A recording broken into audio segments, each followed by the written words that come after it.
अस्सलामुअलैकुम बेटा।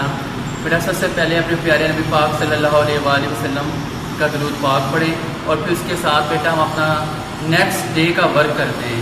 Last time बेटा हमने पेज 112 तक पढ़ा था, आज हम 113 यानी 113 पेज पे आएंगे। हम बेटा 113 पेज पे हमारे पास क्या है, 113 पेज बेटा हमें फाइंड करना है कि जो सैटेलाइट है उसकी जो इक्वेशन है उसे हम प्रूव कैसे करेंगे। ठीक है, तो आप इस इक्वेशन जो उसे प्रूव करने का तरीका आपको सिखाते हैं। बेटा सबसे पहले हमारे को हम ये फर्ज करेंगे, बेटा एक बात याद रखिएगा कि कोई भी सैटेलाइट अगर जमीन के गिर्द मूव कर रहा है उसके रेडियस r से हाइट पर, तो वो क्यों कर रहा है? ग्रेविटेशनल एक्सेलरेशन की वजह से। यानी जब तक ग्रेविटेशनल एक्सेलरेशन नहीं होगी कोई भी फोर्स एक्ट नहीं कर पाएगी। तो ग्रेविटेशनल एक्सेलरेशन की वजह से हम पर सेंटीपीटल फोर्स एक्ट करेगी और ये सैटेलाइट जो सा जमीन के गिर्द क्या करेगा, अराउंड उसके मूव करेगा। अब बेटा हम फर्स्ट करते हैं, कंसीडर करते हैं कि हमारे पास satellite of a mass m, कि हमारे जो सैटेलाइट मूव कर रहा है वो क्या है, उसका मैस m है। रिवॉल्विंग अराउंड द अर्थ, जो जमीन के गिर्द गर्दिश कर रहा है एट एन एल्टीट्यूड h, और उसकी बुलंदी कितनी है? वो बुलंदी हमारे पास h है। In an orbit of radius r, तो जो ऑर्बिट कहते हैं बेटा मिदार को, यानी जिस मिदार में वो जमीन के गिर्द क्या कर रहा है, मूव कर रहा है, और उसका रेडियस जो है वो r है। यहाँ बेटा r o लिखा होगा, o फॉर ऑर्बिट है और रेडियस r, यानी हमारे पास ऑर्बिट का रेडियस विद ऑर्बिटल वेलोसिटी, और जो जिस वेलोसिटी यानी यूनिफॉर्म। बेटा एक बात याद रखिएगा कि अगर कोई चीज दायरे में घूम रही है तो इसका मतलब है वो यूनिफॉर्म वेलोसिटी से घूम रही है।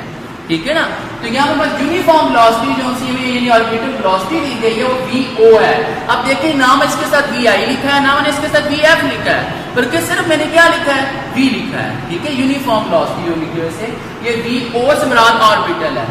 The necessary centimeter force then, और जो सेंटीमीटर फोर्स इसे मिलेगी। अब सेंटीमीटर फोर्स क्या होती है? सेंटीमीटर फोर्स एक ऐसी फोर्स होती है जो किसी मजबूर करती है किसी ऑब्जेक्ट को तो दायरे के गिर्द क्या करे, दायरे के अंदर वो घूमता रहे। अब हमारे पास जो फार्मूला है वो Fc = mv²/r है। ये हमने कहाँ वाला फार्मूला पढ़ा है? ये अपने सेंटीमीटर फोर्स का फार्मूला पढ़ा है। सेंटीमीटर फोर्स का फार्मूला Fc, F से मुराद फोर्स है, C से मुराद है सेंटीमीटर फोर्स, = mv²। ये O से मुराद बेटा ऑर्बिट ही है, बाय ro, या r से मुराद रेडियस है, v से मुराद स्पीड है, m से मुराद मास है। Weight of the satellite. अब जाहिर सी बात है कि जब कोई सैटेलाइट जमीन के गिर्द घूम रहा है और ग्रेविटेशनल एक्सेलरेशन उसको खींच भी रही है जमीन की, तो अब इसके वजह हमारे पास उसके साथ क्या है, उसका वेट है। सैटेलाइट के साथ क्या है, उसका वेट है। तो Fc = W वेट = mg, या g इसके साथ मैंने h लिखा है। h से मुराद क्या है, हाइट, यानी ग्रेविटेशनल एक्सेलरेशन का हाइट जो है तो सैटेलाइट हाइट पर है। अब मैंने ये फार्मूले में Fc की जगह क्या पुट कर दिया बच्चे, mg पुट कर दिया। अब m से दोनों तरफ क्या हो जाएगा, कैंसिल हो जाएगा। ठीक है बेटा। अच्छा, उसके बाद हमारे बचा क्या? अब हमारे पास यहाँ पे बेटा देखिएगा वैल्यूज को जरा से आप गौर से, कि आपको v² बेसिकली स्पीड चाहिए, यानी आप इस पूरे क्वेश्चन के अंदर सैटेलाइट की स्पीड फाइंड करना चाहते हैं कि एक ऑर्बिटर सैटेलाइट जो जमीन के गिर्द घूम रहा है उसकी स्पीड कितनी है, उसकी इक्वेशन क्या, आपने ये फाइंड करना है। तो भी v² आपको चाहिए, तो ये vr जो रेडियस है जो डिवाइड हो रहा है वो g के साथ जाकर क्या हो जाएगा, मल्टीप्लाई हो जाएगा। और यहाँ पर ये क्या है हमारे पास, h है।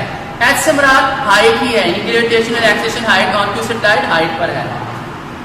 अब taking square root both sides, दोनों का हम स्क्वायर रूट लेंगे, क्यों लेंगे भी स्क्वायर रूट? उसकी वजह यही है कि आपको स्पीड चाहिए। किसकी चाहिए? सैटेलाइट की स्पीड चाहिए।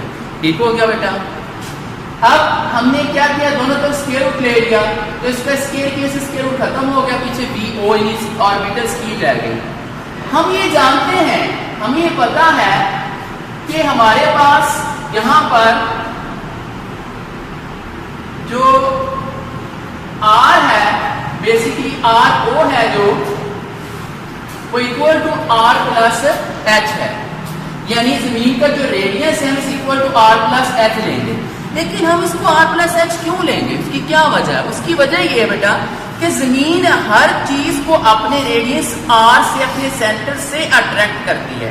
यानी कोई चीज जितनी मर्जी हाइट पर चली जाए, जमीन अपने सेंटर आर से ही उसे अपनी तरफ क्या करेगी, कशिश करेगी। तो इसलिए हम इसे आर ओ को जो हमारे पास radius equal to R plus H ले लेंगे। अब यही पे हमने क्या किया, वैल्यू पुट कर दी, आर ओ की जगह आर प्लस एच आ गया। अब we know that R O is equal to R plus H है, इसलिए अराउंड अर्थ नाउ। अब हम क्या करेंगे, लेकिन कुछ सैटेलाइट्स ऐसे भी तो होते हैं जो ज्यादा हाइट पर नहीं होते, कम हाइट पर होते हैं, होते तो हाइट पर ही हैं लेकिन वो कम हाइट पर होते हैं। तो इसको हम रेडियस आर को आर प्लस एच लिख सकते हैं और फिर G H is equal to G लिख सकते हैं उस सैटेलाइट के लिए भी ज्यादा हाइट पर नहीं है, ये नियरली हाइट पर है फ्रॉम द अर्थ। तो अब हमने क्या किया, फिर हमने जी एच की जगह हाइट ऑन ग्रेविटेशनल एक्सेलरेशन की जगह सिर्फ ग्रेविटेशन एक्सेलरेशन लिख दिया और आर प्लस एच रेडियस से लेके हाइट तक की जगह सिर्फ आर लिख दिया है। ठीक है बेटा। उसके बाद near satellite around the earth is 8 kilometre पर सेकंड वी नाउ।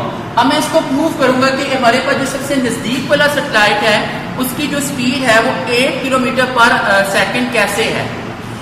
ये देखिएगा बेटा जरा इस साइड पर, तो यहां पर सबसे पहले हम जानते हैं कि जो ग्रेविटेशनल एक्सीलरेशन है उसकी वैल्यू कितनी होती है, 10 है। हाँ जी, आपको पता है बेटा कि हमारे पास ग्रेविटेशनल एक्सीलरेशन जो से है उसकी वैल्यू क्या है, 10। बेटा छोटा जी, ये बात याद रखिएगा। एक बड़ा जी भी होता है, उसका नाम क्या है, ग्रेविटेशनल कांस्टेंट, उसकी वैल्यू कहीं भी चेंज नहीं होती। ठीक है, लेकिन ये स्मॉल जी है, ये ग्रेविटेशनल एक्सीलरेशन है, इसकी वैल्यू चेंज हो जाती है और इसकी वैल्यू जमीन की सरफेस पे 10 मीटर पर सेकेंड स्क्वायर है। रेडियस आपके पास, वैसे तो रेडियस को हम किलोमीटर में लें तो 6400 किलोमीटर है, ये 6400 किलोमीटर है रेडियस। लेकिन अगर आप इसको मीटर में लिखना चाहते हैं तो क्या होगा कि मैंने उस किलो की जगह क्या लगा दिया, 3 जीरो लगा दिया, क्योंकि आपको पता है ना इस बात का कि हमारे पास जो किलो है वो 10 रेज़ टू पावर 3 के इक्वल होता है। आपको पता है बेटा किलो किसके इक्वल है, 10 रेज़ टू पावर 3 के इक्वल होता है। तो इसलिए मैंने क्या किया, किलो की जगह ये 3 जीरो मजीद लगा दिए। अच्छा, देन अब फार्मूला हमारे पास एंड पे क्या था, orbital speed is equal to square root gravitation acceleration and radius. अब मैंने इनकी वैल्यूज पुट कर दी, जी की 10 थी और रेडियस की हमारे पास ये सारी वैल्यू थी। ठीक है, अब मैंने 10 को भी इससे मल्टीप्लाई कर दिया, देख रहे हैं 3 जीरो और ये 3 जीरो बन गए ना। फिर 10 रेज़ टू पावर 6 लिख सकता हूँ ना, लिखा जा सकता है ना 10 रेज़ टू पावर 6, क्योंकि 1 2 3 4 5 6 जीरो होता है ना, 10 raise to power 6 scientific notation पढ़ा था ना बेटा हमने। अच्छा, अब मैं इसको यूं भी लिख सकता हूँ, ये 10 रेज़ टू पावर 6 है, ये आपने बेटा मैथ के अंदर भी सीखा है 2.4 एक्सरसाइज में कि 10 रेज़ टू पावर अगर आपके पास 6 है तो इसको हम यूं भी लिख सकते हैं, अगर आपके पास 10 रेज़ टू पावर 6 है तो इसको यूं भी लिखा जा सकता है इस फॉर्म में, क्योंकि ये 3 2s क्या होगा 6, यानी ये 3 2s 6 ही आ जाएगा ना दोबारा, इसको इस फॉर्म में भी लिखा जा सकता है। अब हमने दोनों तरफ से स्क्वायर रूट खत्म किया तो आपको जानते हैं ना 8 का स्क्वायर क्या होता है 64, तो जैसे स्क्वायर रूट खत्म करोगे तो क्या रह जाएगा 8 और यूं इस स्क्वायर रूट से खत्म हो जाएगा 10 रेज़ टू पावर 3 आ जाएगा। अब 10 रेज़ टू पावर 3 की जगह मैंने क्या लिख दिया, किलो। ठीक है, तो यूं 8 किलोमीटर पर सेकंड साबित हो गया स्पीड जो नियर साइड सैटेलाइट जमीन के गिर्द मूव करता है। बेटा आज हमारा 5वां चैप्टर खत्म हो गया है, इंशाल्लाह ताला नेक्स्ट बेटा हम इससे आगे काम करेंगे। अल्लाह हाफिज।